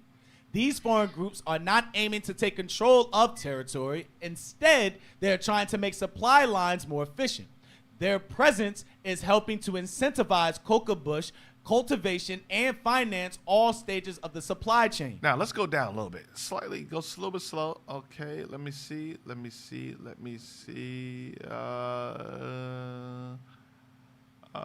Go down. Next one. Okay, let's do a close examination. Cultivation of cocoa bush in 2020. Can you enlarge it slightly so that everybody could see who are the world's mass producers when it comes to cocaine or drugs? Yep, just a little bit more. I just want to please increase it.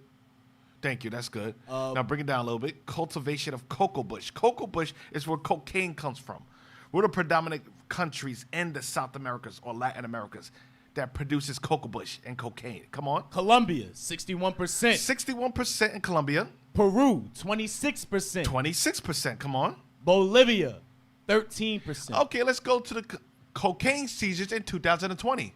Central and South America and the Caribbean, 72%. Okay. North America, 12%.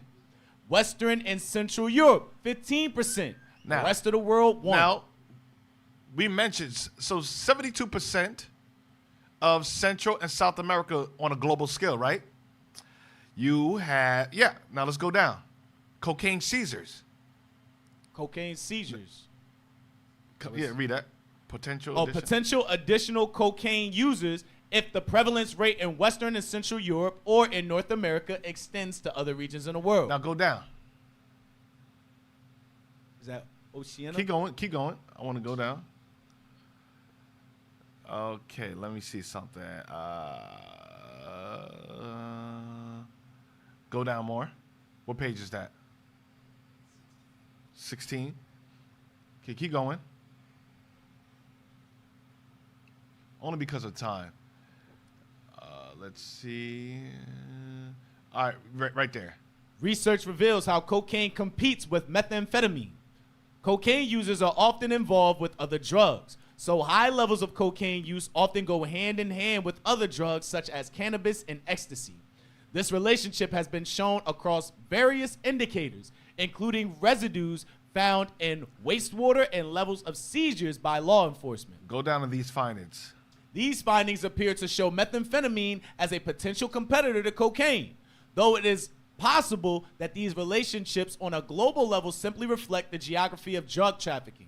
Methamphetamine is much more widespread than cocaine in Asia. So methamphetamine is widespread than cocaine in Asia. That's an Asian drug, predominantly Asian drug. Come on. For Latin America and Europe, the opposite is true. Come on. But data from the United States, where both drugs have a foothold, show how this relationship also plays out within a country. Now go down. What page is this? The next page. 18. All right, right there. Brazil faced spike in cocaine-related deaths during the pandemic.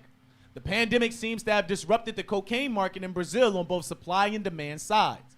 Faced with severe logistical hurdles, traffickers increasingly shifted to aircraft to get cocaine into the country, leading to an overall rise in amounts entering Brazil. But criminal gangs seem to have struggled to coordinate transit of the drug within Brazil to ports on the Atlantic. Various indicators show that the level of cocaine leaving the country fell. Now go down. Changing trends. So now we see, okay, go down a little bit. More. All right, rising trend, increasing rate of change, failure trend. Now concerning drugs. The change of rising trend in drugs being trafficked through Brazil and the surrounding countries. Can you go up a little bit? Oh, wait. Wait a minute. Point to Venezuela. Why isn't Venezuela highlighted? Why is it in the gray? Why is it Venezuela in the gray? Brazilian, they mentioned Colombia. They mentioned Bolivia. They mentioned the Balkans. They mentioned Brazil. But why haven't they mentioned Venezuela in a global report? Keep going. Go to page 20. Is this page 20? Read that. New trafficking hubs emerge. Southern Cone route becomes major departure point for Europe-bound cocaine. Colombia still dominates trafficking routes from South America, particularly to North America, where most cocaine is Colombian. However, trafficking routes to Europe have evolved. The dominant role of Colombia's ports as a point of departure appears to be declining, with traffickers increasingly transiting their product through Central America and other countries in South America.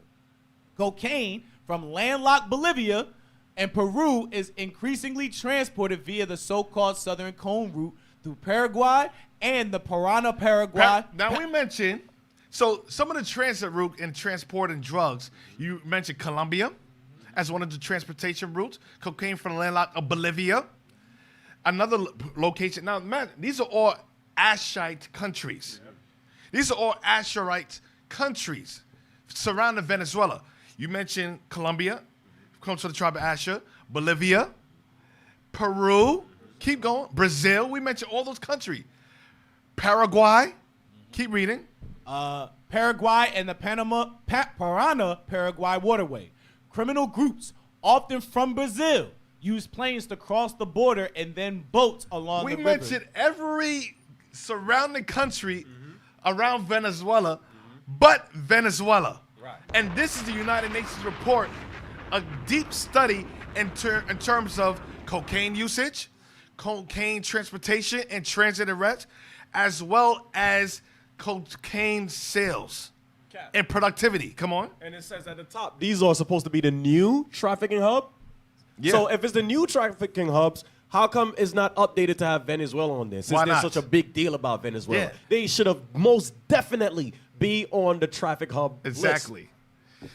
Trump says President Maduro was the head of the Solas cartel, a narco-terrorist government, and the whole South Americas. But there's not one report on Venezuela being a drug transportation country, a transit for drugs to pass through the country. There's not one report, not one name of Venezuela's not on any of the articles.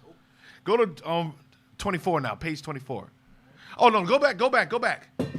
It shows you the traffic route and the Caesar route. Venezuela's not on it at all. Now go down. I'm telling you.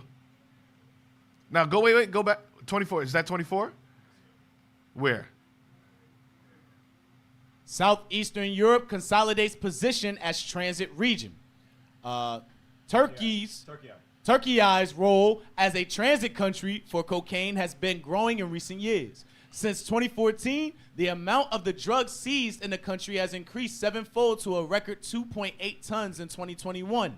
Some of the cocaine reaching Turkey arrives after transiting through Western Africa, and some also comes directly from Latin America. From Turkey, the outbound cocaine flows westwards through the Black Sea and the Balkans, a route traditionally associated with trafficking of opiates and smuggling of cigarettes.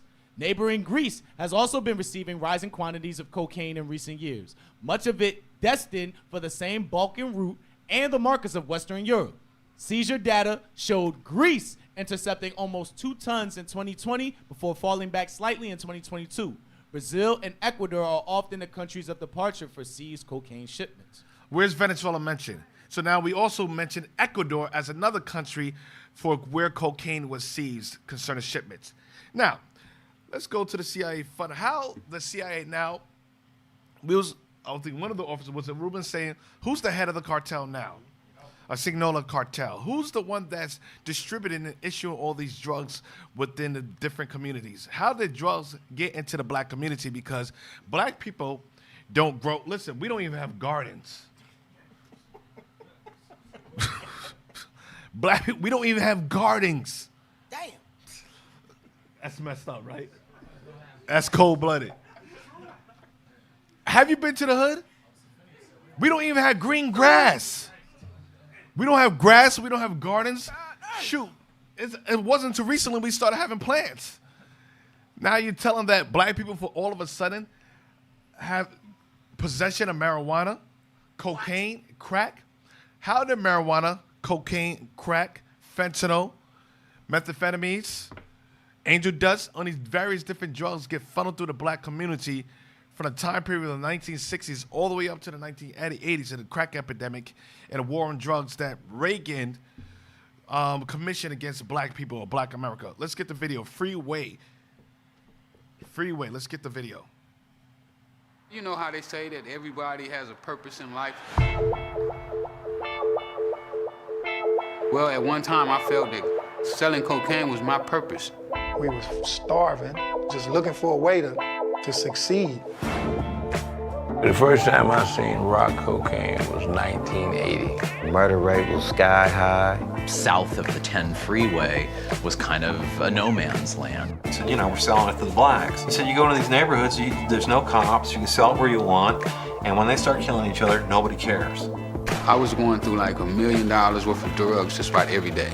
That's like gold. We can make a fortune. He was maybe the biggest guy in LA. Rick, Freeway Rick. Freeway Rick was getting his dope from a very big operator. I think we're into something that's bigger than us, something we really can't deal with. They had been trafficking on behalf of the United States government. She could prove what she was saying. The story was mind-boggling. When I was young, let me tell you how it was where I come from. As I've said before, no drug network will remain alive. That's it. There's a lot of people who think that. You heard it. Freeway Ricky Ross. That's where Rick Ross, the rapper, gets his name from. He was a known drug distributor within the black communities in the 1980s. He was one of the biggest drug distributors in California during that time period. And you ask yourself a question, how was he able to bring in over $1 million? I think he brought it as high as $3 million in one day worth of drug sales. How does he get all that drugs to come into the United States and come to him with the black community? He didn't possess any ships, cargo, planes, major transportation or trucking companies. He was a normal 19-year-old boy that was working with CIA operatives. Get me the next video. Frank Lucas.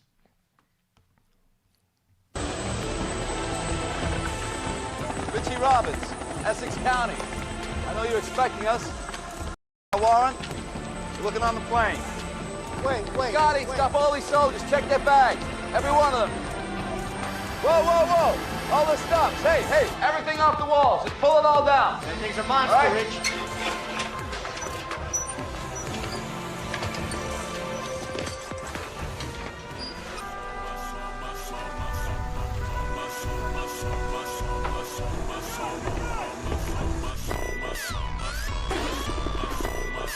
Gold, man. This is more pressure.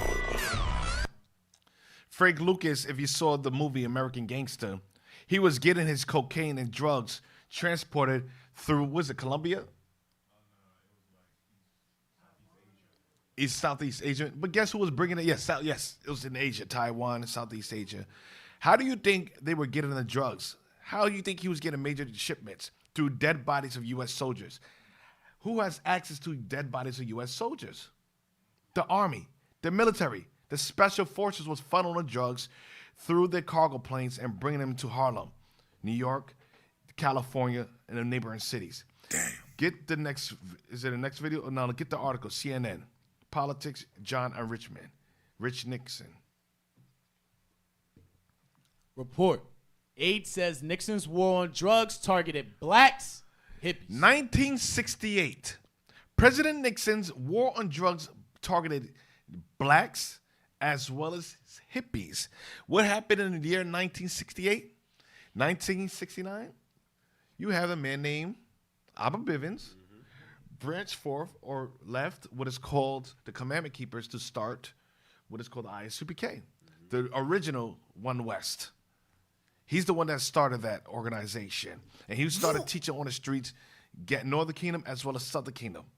The prophecies of Israel or the Valley of Dry Bones and the prophets coming back on the earth happened. That's why they assassinated many of the Black Power movement leaders during the 1960s, whether it was Fred Hampton, Malcolm X, Martin Luther King, Medgar Evers, and many other different black activists during that time period, because they knew, according to the prophecies, once Judah landed in Americas in the 1619s, you count 350 years. According to Revelation chapter 11, you have 1969, who came and started preaching in 1969, where the spirit of life of God came upon them. That's right. We'll leave that for you to figure that out. Elijah came back on the earth. Now, let's read on. We don't have a lot of time, so let's read. 10 minutes. Come on. Scroll down. Blow that up just a little bit. Washington, CNN. One of Richard Nixon's top advisors and a key figure in the Watergate scandal said the war on drugs was created as a political tool to fight blacks and hippies, according to a 22-year-old interview recently published in Harper's Magazine. It was Nixon's war on drugs was a political tool against blacks and hippies. You have the head of the FBI, which was J. Edgar Hoover, made a statement that says, the worst thing to America's national security is Negro unity. Yep. When FBI Director J. Edgar Hoover was asked what in his opinion was the single greatest threat to the United States of America, he responded, Negro unity. Negro unity. J. Edgar Hoover was the head of the FBI, and President Nixon decided that he's going to have a war on drugs against black people. I don't care about the hippies, whatever.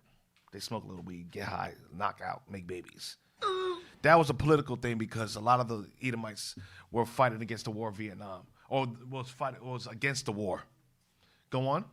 The Nixon campaign in 1968 and the Nixon White House after that had two enemies: the anti-war left and black people. Two enemies. Well, once again, the accusers of thy people. What were black people doing but minding our business?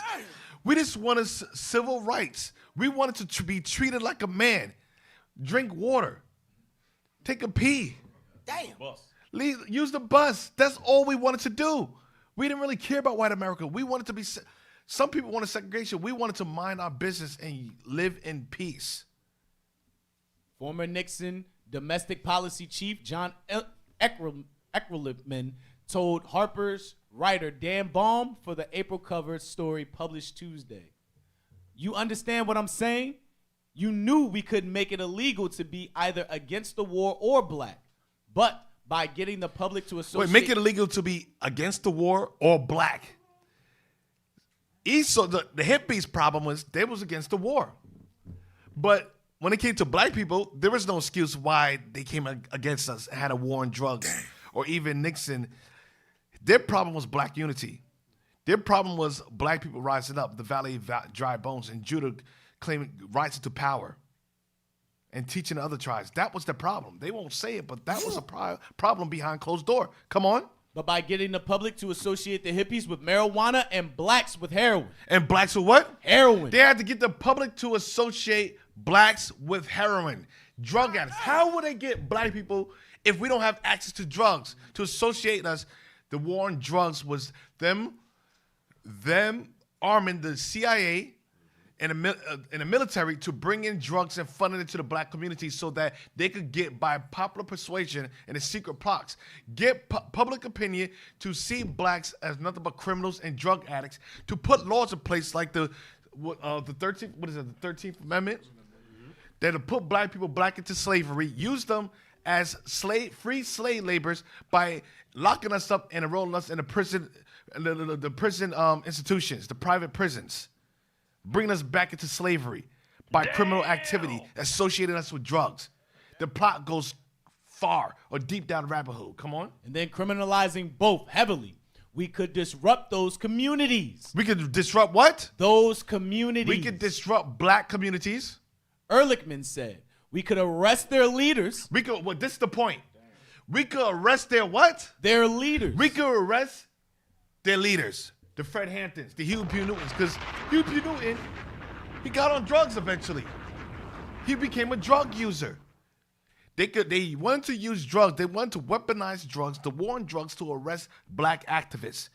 Funnel drugs to the community, oppress us so that we take drugs, and they arrest our black political leaders. Come on. Raid their homes. Raid our homes. Break up their meetings. Break up our black activist meetings. Come on. And vilify them night after night on the evening news. And vilify the accusers of thy brethren. And vilify us night after night. Oh, didn't they say that in Revelation 12, verse 10? The accusers of our brothers night after something about night?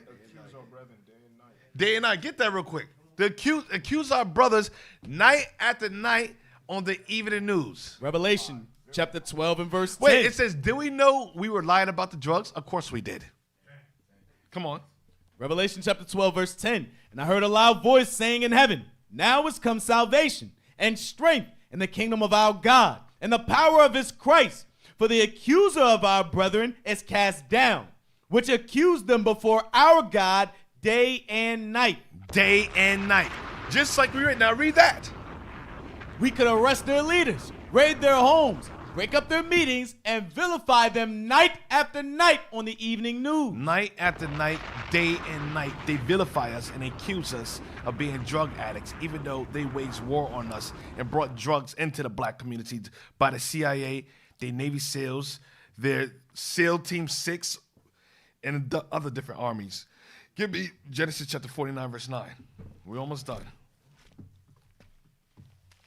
Genesis chapter 49, verse 9. Come on. Judah is a lion's whelp. From the prey, my son, thou art gone up. Judah is like a young lion. During the Black Power movement in the 1960s, you have a lot of black activists rose up in power against the white establishment and oppression. We rose up and we was about to fight the system legally in order to gain civil rights. Come on. He stooped down. He stooped down, meaning Judah was ready to attack the system. Come on. He couched as a lion. We couched as a lion, about to choke the system for legal rights. Come on. And as an old lion. As an old lion. Judah became an old lion. Come on. Who shall rouse him up? Christ will rise up. When did we become an old lion? Give me Isaiah 51, verse 20. We became an old lion when President Nixon decided to bring a war on drugs against black communities. That's the old lion. That's when they decided that the black community or the Black Power movement was too much for them to handle. They couldn't handle us politically. They couldn't handle us legally. So they say, you know what? This tribe right here, this people right here, these American blacks right here, these people are a problem.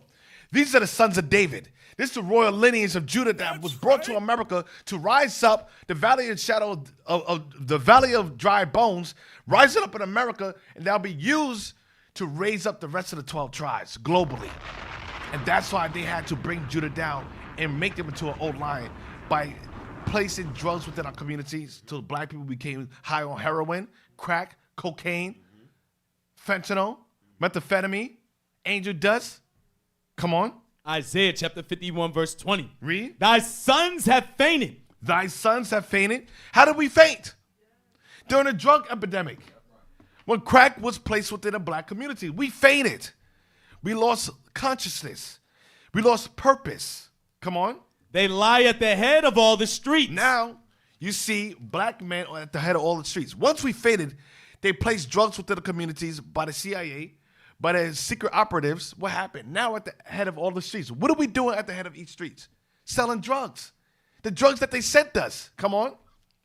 As a wild bull in now a we're net. uncontrollable in different traps. Come on. They are full of the fury of the Lord. We're full of the fury of God's wrath because of Deuteronomy 28 of us breaking God's commandments.